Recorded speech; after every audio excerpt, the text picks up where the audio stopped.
descansando tan solo en Jesús. Y peligro ninguno mi vida tendrá. Si me siento inundado en su luz, paz, paz, cuán dulce paz es aquella que el Padre me da. Yo le ruego que inunde por siempre mi ser en sus ondas de amor celestial. Yo le ruego que inunde por siempre mi ser en sus ondas de amor celestial.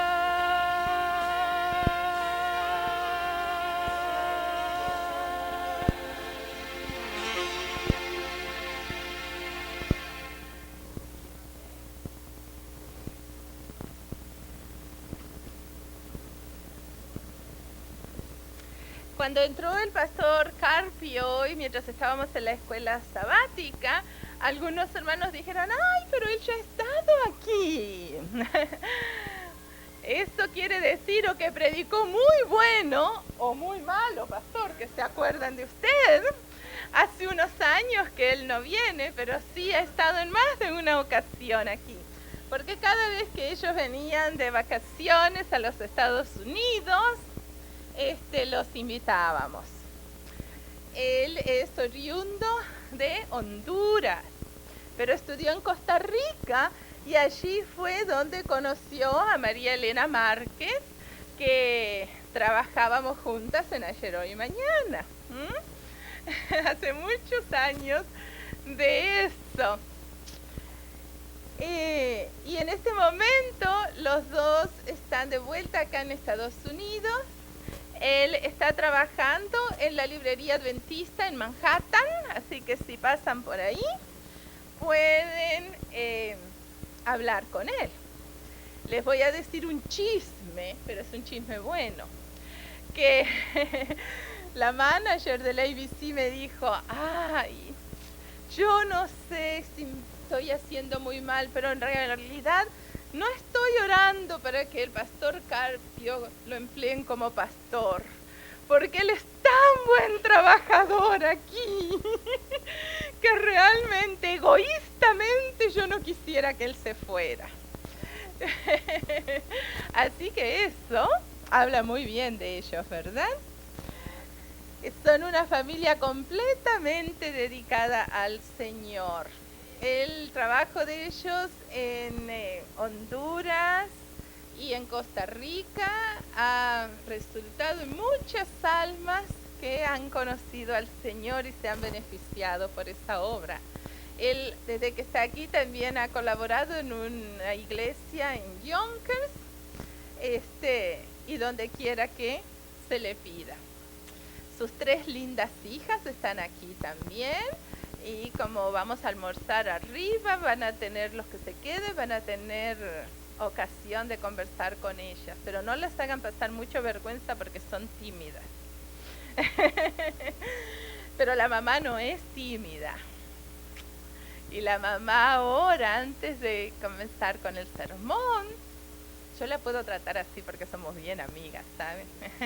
María Elena va a tener una poesía para la gloria y la honra de Dios.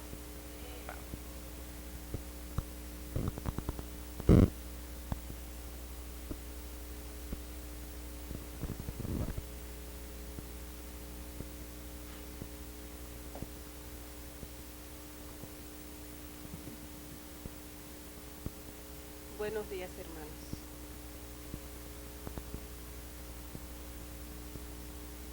Jesús, el gran maestro, cierto día, A sus oyentes relató esta historia. Retenedla por siempre en la memoria, que hay en ella una gran sabiduría.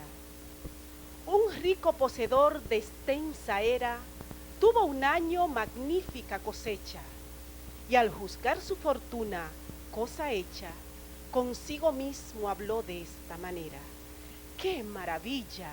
Espléndidas ganancias, que aumentará sin dudas mis valores.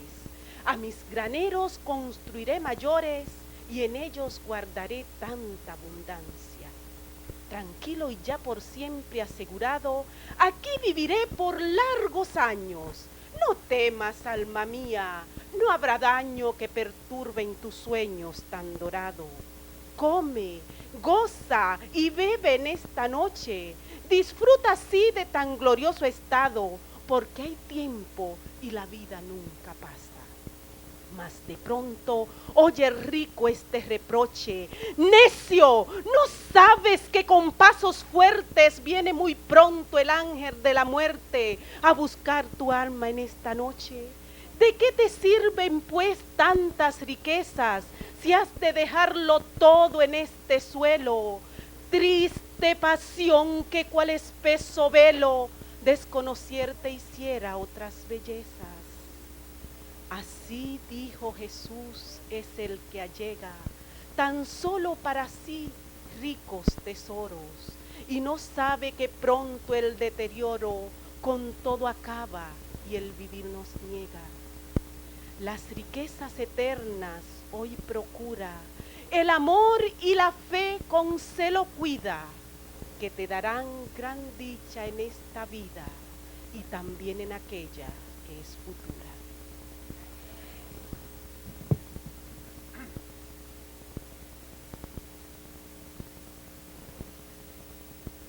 Tengan todos un feliz sábado y que Dios les bendiga. Mientras Alicia, como cariñosamente le llamamos, hablaba, pensaba que siempre han dicho muchas cosas de mí. Recuerdo bien en este momento, al trabajar mis últimos 5 años en la Universidad Adventista en Costa Rica, un joven un día se me acercó y me dice: pastor, usted es un maniático. Y yo lo quedé viendo, pero ¿por qué me dices eso? Me dice: sí, usted es un maniático al igual que yo. Pero le digo, ¿por qué? Me dice: es que usted cada vez que va a predicar se quita el reloj. Me dice, lo pone allí a un lado. Yo soy igual, me dice, usted es un maniático. No me sentí ofendido en ningún momento, gracias a Dios.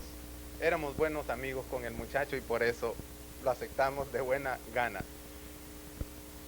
Los felicito a ustedes, tienen una buena cantidad de jóvenes en la iglesia.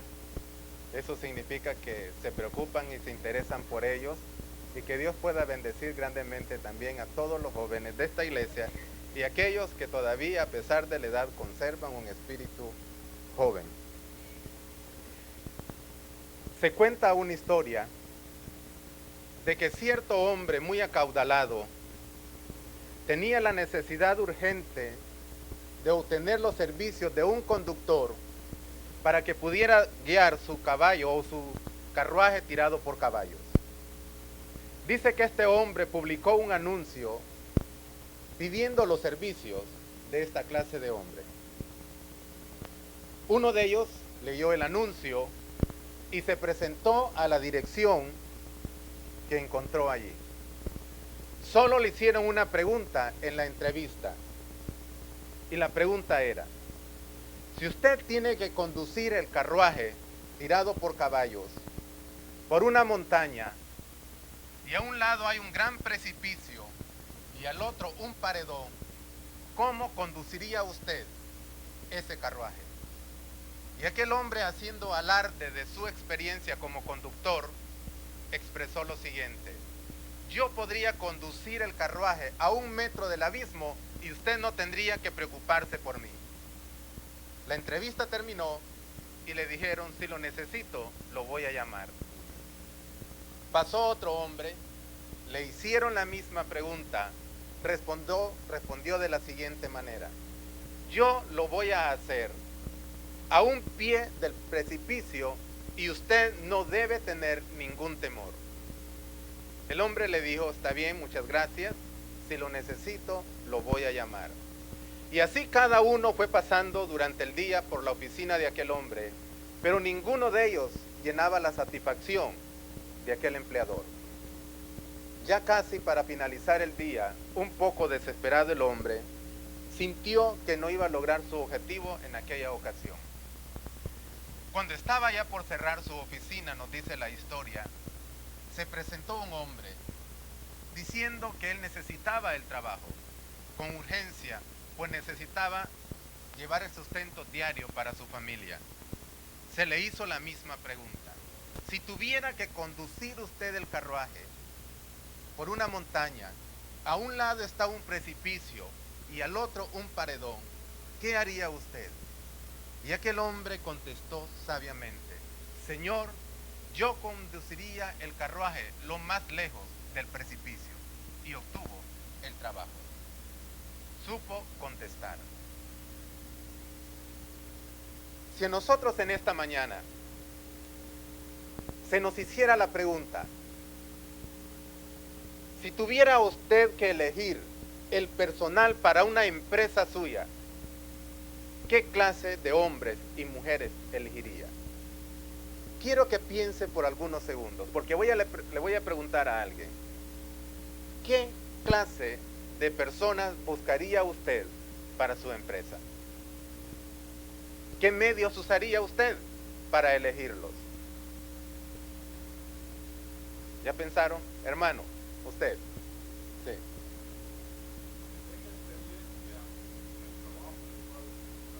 Experiencia en el trabajo. Lo pondría a prueba. ¿Otra idea más? Sí, hermana. Que sea honesto. ¿Qué ideas más tienen ustedes?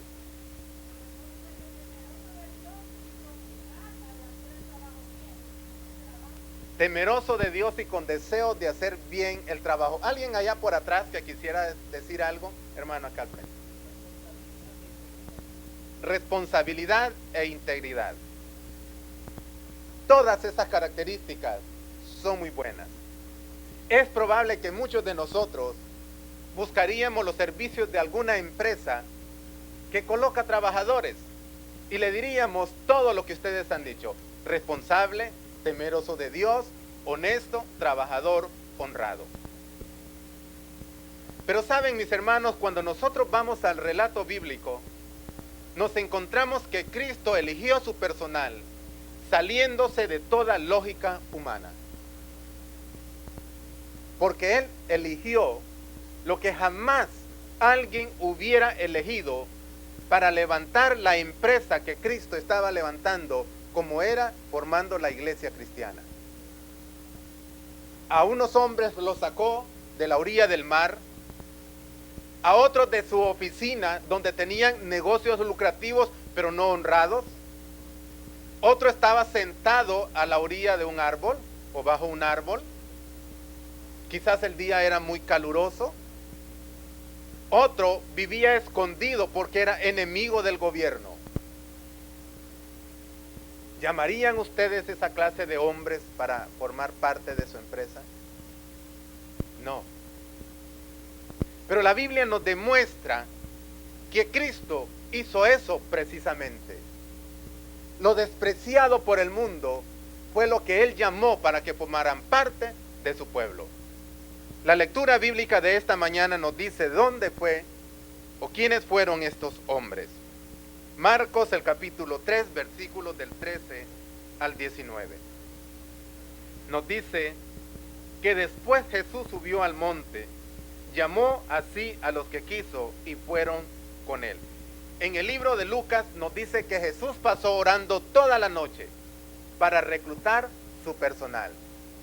Sabía que la responsabilidad era dura, era pesada, que la clase de hombres que tenía que llamar, aunque con problemas, debían tener convicciones. Llamó hombres comunes del pueblo. Estos hombres se llamaban, nos dice el versículo 16 en adelante, Simón, a quien llamó Pedro, Santiago y su hermano Juan, hijos de Zebedeo, y los apellidó Boanerges, que es hijos del trueno.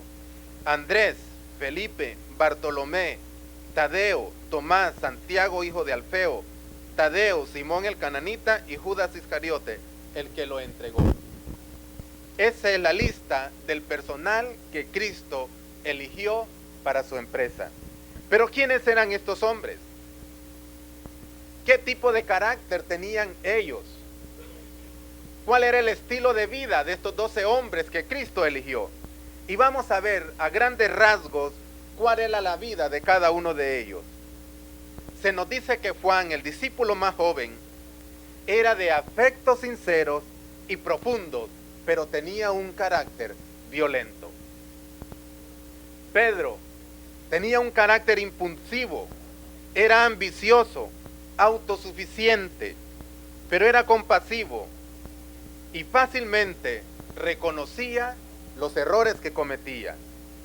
Andrés, en la Biblia se le conoce como el hermano de Pedro, siempre a la sombra de su hermano, aunque Andrés era el que llevó a Pedro donde Cristo Jesús. Sin embargo, Andrés impartía gozo, era un hombre que siempre estaba feliz, era un hombre completamente feliz. Qué dicha estar cerca de ese tipo de personas. Felipe era fiel y sincero, era un investigador, era obediente.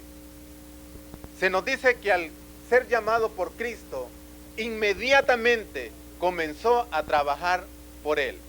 Él llamó a Natanael. Natanael era un hombre lleno de prejuicios. ¿Recuerdan ustedes cuando dijo, ¿podrá de Nazaret salir algo bueno? Al tener prejuicios, tenía problemas de relación con los demás.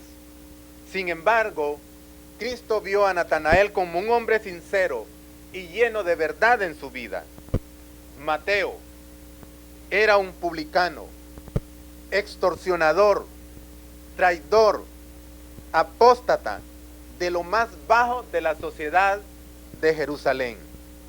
Jacobo, conocido como el hijo del trueno, violento, no aceptaba que nadie le contradijera, siempre creía tener la razón, ni siquiera permitía que nadie lo tratara mal.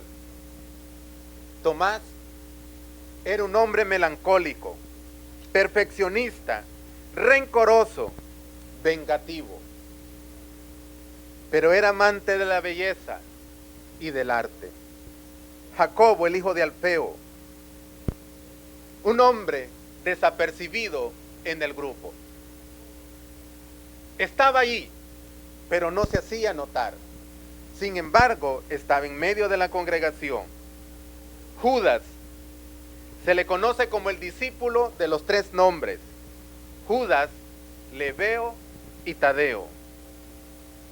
Simón el cananeo, llamado el celote, enemigo acérrimo del imperio romano. Por último, Judas Iscariote, fuerte apego al dinero, lleno de avaricia, con amor a la mundanalidad, tendencia a acusar y criticar, y era el que provocaba los pleitos entre los discípulos. Era un malquistador. Ese era el carácter de cada uno de los discípulos de Cristo. Hago de nuevo la pregunta: ¿los hubiera elegido usted para trabajar en su empresa? No. La respuesta es lógica: jamás. Sin embargo, Cristo lo hizo, porque Él vio más allá de lo que el ser humano puede ver. Vio el corazón de cada uno de ellos. El mundo jamás los hubiera sacado de donde estaban. Sin embargo, Cristo lo hizo. Y eso es lo interesante de la vida de nuestro Redentor, que Él es capaz de poder trabajar con todos los seres humanos. que Él es capaz de llamar a todos los seres humanos a donde quiera se encuentren. Y no importa lo que ellos estén haciendo. Solo Cristo fue capaz de sentar a la misma mesa a Mateo, al que trabajaba para el Imperio Romano, y a Simón el Celote, al que peleaba contra el Imperio Romano. No fue una tarea fácil para Cristo trabajar con esta clase de hombres, con los caracteres que ellos tenían. Sin embargo, lo hizo. Fue una lucha dura y titánica la que Cristo cada día tuvo que enfrentar para poder hacer que estos hombres pudieran entender y comprender cuál era la misión a la cual ellos habían sido llamados por el Redentor de esta tierra. Fue una lucha dura y tenaz. Mateo estaba allí. Simón igual. Y a veces pienso qué duro fue para Jesús tener a esos hombres con posiciones y pensamientos extremos en la misma mesa. Quizás viéndose de reojo, tratando de evitar todo contacto y toda comunicación entre ellos. Estaba Pedro, con su carácter violento e impulsivo. Juan, deseando que le cayera fuego del cielo a aquellos que no lo aceptaban a él. ¿Qué tipo de carácter tenían esos hombres? ¿Nos hemos identificado ya con alguno de ellos? Quizás tenemos características de más de alguno de los discípulos de Cristo. Pero ¿saben qué, mis hermanos? De la misma manera como Cristo trabajó con sus discípulos en el pasado, desea trabajar con sus discípulos en el tiempo de hoy. Porque Cristo a cada uno de nosotros nos ha llamado de diferentes lugares, haciendo trabajos diferentes, pero se fijó lo que había en nuestro corazón y por eso nos llamó de las tinieblas a su luz admirable. Los discípulos tuvieron que permitir que Cristo transformara su vida, porque de la única manera como podían realizar el trabajo para Dios era siendo transformados. Muchas veces en nuestros conceptos de la vida cristiana tenemos ideas que no son compatibles con la voluntad de Dios. A veces creemos que iremos al cielo como cristianos mejorados, pero no es así. Dios no llevará al cielo adventistas mejorados, llevará cristianos completamente transformados. Una hermana una vez me dijo: pastor, yo ya mejoré. Le digo: ¿cómo? Me dice: ya el café no me tomo la taza completamente. ¿Y cómo hace, hermana, para decir que ya mejoró? Dice: lo mezclo con café vegetal. Para ella había mejorado. ¿Saben, mis hermanos? Jesús nos llevará al cielo hombres y mujeres mejorados. Serán completamente transformados. Y la transformación es el resultado del trabajo de Cristo en la vida de cada uno de nosotros. La sierva del Señor nos dice, es permitir la influencia del Espíritu Santo en cada uno de nosotros. Es la entrega del yo y del carácter a la voluntad de Dios. Solo así iremos al cielo. ¿Qué tipo de carácter tenemos nosotros? ¿Cuál es nuestra conducta? ¿Cuál es nuestro problema o la relación que tenemos unos a otros? Durante esta semana hemos estudiado acerca de la relación. Los discípulos tenían serios problemas de relación entre ellos. Amantes de los puestos. Uno quería estar a la derecha y el otro a la izquierda. Querían estar al lado de Cristo, ocupar los puestos de privilegio. Y yo me imagino las noches de desvelo de Jesús. ¿Hasta cuándo van a claudicar entre dos pensamientos estos 12? ¿Hasta cuándo van a permitir que el Espíritu Santo transforme su vida? pero a ninguno desechó. Siguió trabajando en la vida de cada uno de ellos. ¿El resultado cuál fue? Lo vemos en Hechos, el capítulo 2. Cuando cada uno de ellos estuvo dispuesto a dejar su propio carácter, sus propias actitudes, sus propias tendencias y permitir que el Espíritu Santo fuera derramado en una forma plena, la vida de todos ellos cambió completamente. Y predicaron el Evangelio como nunca lo habían logrado hasta ese día. Todas las cosas habían cambiado.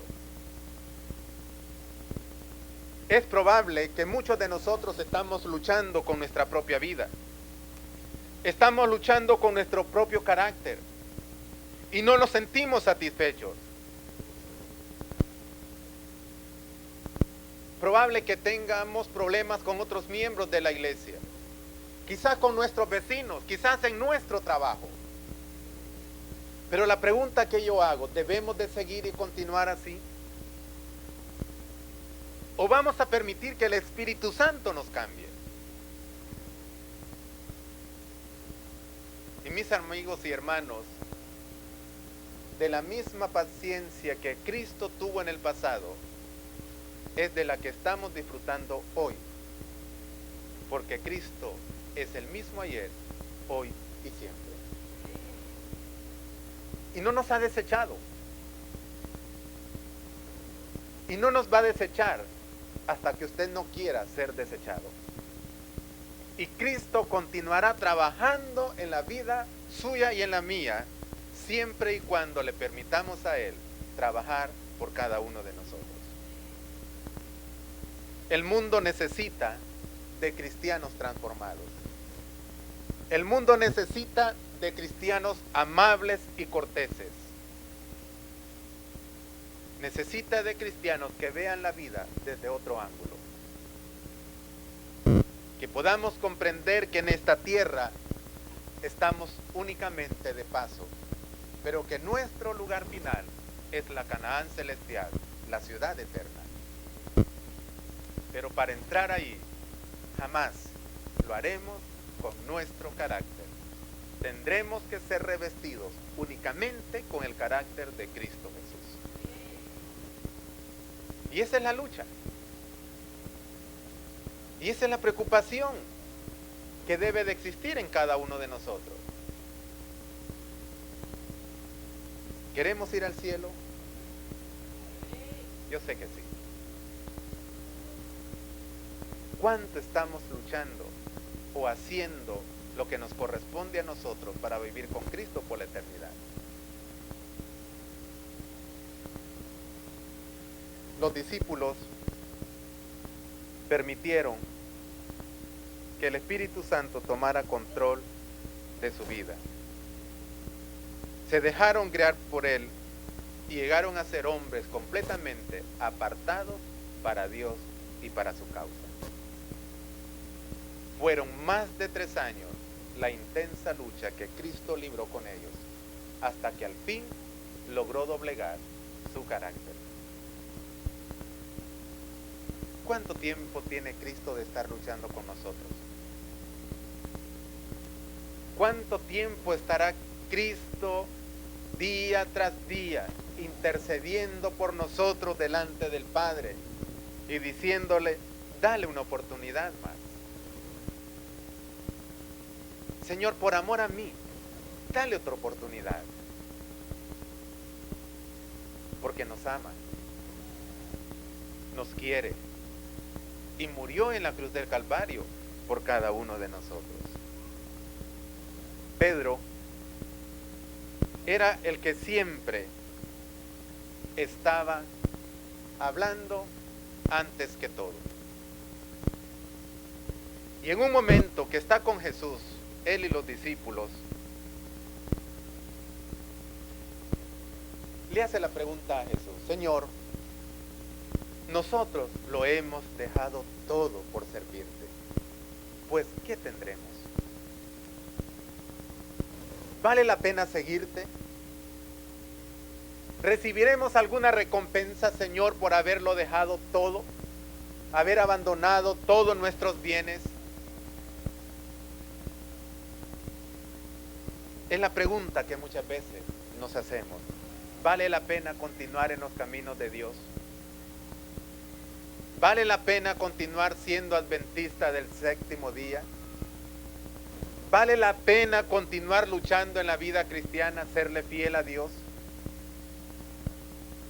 Y Satanás inunda nuestra mente de esas ideas, porque el deseo de él es separarnos de Dios.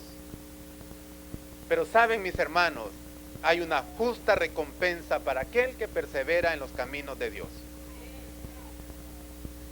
Hay una justa recompensa para todos aquellos que a pesar de su vida, que a pesar de las luchas, que a pesar de su carácter, permanecen y luchan por hacer la voluntad de Dios. La hay. Yo quiero que ustedes me acompañen al libro de Apocalipsis, el capítulo 21, el capítulo 14.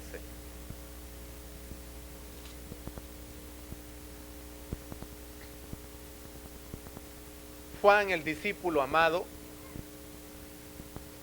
aquel que había sido de el hombre llamado trueno o hijo del trueno, ahora está viejo. Ya ve que los días que le quedan son pocos. Pero Dios en su infinita bondad y misericordia sació la inquietud de Juan. Una inquietud que muchos años atrás Pedro había expresado. Pues, ¿qué tendremos? Y aquí encontramos nosotros la recompensa de cada uno de ellos. Porque Dios tiene su galería de la fama.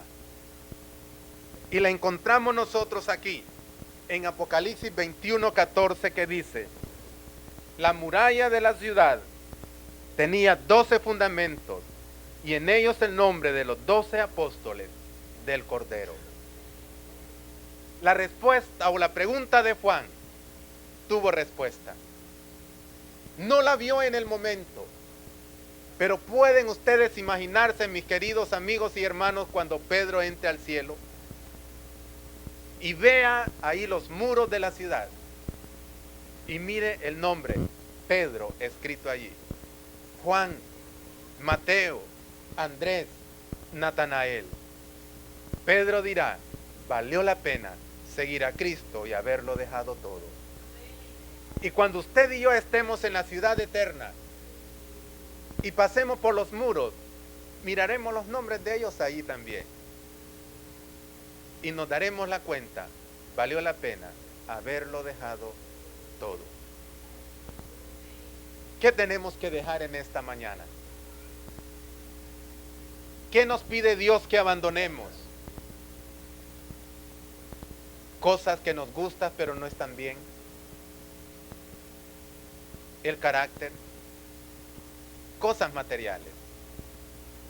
En una ocasión una hermana, predicando yo esto, ella dijo en voz alta: pero es que no dejaron nada. ¿Qué tenía Pedro? Dijo: un barco viejo. ¿Sabe quién lo decía? Una hermana que tenía una buena casa y un carro del año. Para ella lo que Pedro tenía no era nada, pero para Pedro era todo. Lo que usted tiene es todo. Y eso es lo que pide Cristo que dejemos por amor a Él. ¿Qué podemos nosotros aprender de todo esto? Que Dios en su infinita bondad y misericordia ha puesto sus ojos en nuestra vida. A pesar de lo que somos, a pesar de lo que hacemos, a pesar de nuestro carácter, a pesar del tipo de relaciones que tenemos, Él nos ama, pero desea transformarnos. Y esa transformación únicamente será el resultado de permitir que Él trabaje completamente en nuestra vida de la misma manera como los discípulos lo permitieron. Mi deseo y oración en esta mañana es que al igual que los discípulos del pasado, usted y yo podamos ser transformados para la honra y la gloria de Dios. Que Él les bendiga, es mi oración.